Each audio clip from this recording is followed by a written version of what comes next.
Hello friends, तो welcome back to my channel zero period maths. तो आज हम स्टार्ट करेंगे अपने कुछ अलग से कंसेप्ट के साथ। ओके, तो यहाँ पे हमारे पास है ट्रेपीजियम और पैरेललोग्राम, दोनों में क्या डिफरेंस है, इसके फिगर कैसे होते हैं, चलिए आइए समझते हैं। सबसे पहले हम एक फिगर ड्रॉ करते हैं। तो आपको समझना है ये ट्रेपीजियम। ट्रेपीजियम क्या होता है, तो हमने तो ये समझा था ना, पॉलीगन में की कोई भी फिगर होते हैं वो क्या होनी चाहिए, क्लोज्ड होनी चाहिए। स्पेशली अगर हम लोग क्वाड्रिलेटरल के बारे में पढ़ रहे थे। ओके, तो यहाँ पे देखिए कोई भी एक फिगर जो क्लोज्ड होनी चाहिए and the one pair of opposite side is parallel, so that is known as trapezium. Okay, तो trapezium क्या है, तो trapezium is a quadrilateral and the one pair of opposite side is parallel, so that is known as trapezium. Okay, तो हम इसका एक नाम दे देते हैं ABCD। तो ABCD में देखिए आपको एक क्वाड्रिलेटरल फिगर दिखाई दे रहा होगा, इसमें वन साइड इसके पैरेलल कौन होंगे, तो AB पैरेलल है DC के। ये देखिए, तो आपको तो पता है ना पैरेलल कौन होते हैं और नॉन पैरेलल कौन। तो पैरेलल वो होते हैं जो एक ही लाइन सेगमेंट पे चलते चले जाते हैं, वो कभी मीट नहीं करते। ओके, तो यहाँ पे देखिए ए बी और डी सी क्या है, पैरेलल है, बट ए डी और बी सी पैरेलल है नहीं, ये बिल्कुल भी पैरेलल नहीं है।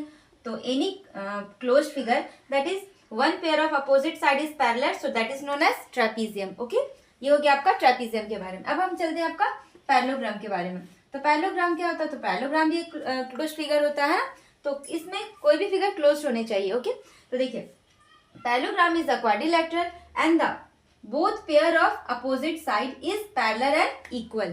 क्लियर है, तो ये हो गया आपका पैरेललोग्राम। ओके, इसका क्लियर डेफिनेशन हो गया। तो any quadrilateral that the both pair of opposite sides are parallel and equal, so that is known as parallelogram।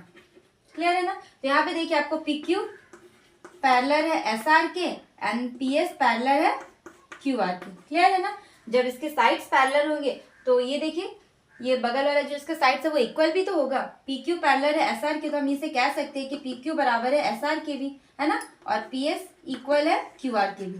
Clear है। और जब इसके साइड्स पैरेलल और इक्वल भी है तो इसमें बनने वाले अपोजिट एंगल होंगे ना, वो भी इक्वल होंगे, है ना। तो हम यहाँ पे कह सकते हैं कि एंगल S इक्वल है एंगल Q के। अब आप बता सकते हो कि एंगल P किसकी इक्वल है, yes very good, angle P equal है एंगल R की, है ना। क्लियर है। तो आई होप कि आपको ये कंसेप्ट समझ में आया होगा। और अगर हम यहाँ से डायगोनल ड्रॉ करें, ठीक है, ये दोनों बाइसेक्ट करता है इसे डिफरेंट टाइप में एंगल में, तो यहाँ पे जब हम इसे डायगोनल ड्रॉ करते हैं तो इस पे बनने वाला जो साइड्स है देखिए OP इक्वल होगा OR के और OS इक्वल होगा OQ के। ओके, तो ये हमारा प्यारा सा कंसेप्ट। अब इन दोनों में डिफरेंस ये होता है कि parallelogram is known as trapezium but trapezium is not known as parallelogram, कह सकते हैं ना। तो इन दोनों का डिफरेंसेस आपको क्लियर समझ में आ गया होगा। आई होप कि आपको ये वीडियो समझ में आया होगा। अगर ये कंसेप्ट आपको समझ में आया तो प्लीज मेरे चैनल को लाइक एंड सब्सक्राइब करें। मिलते हैं नेक्स्ट वीडियो में।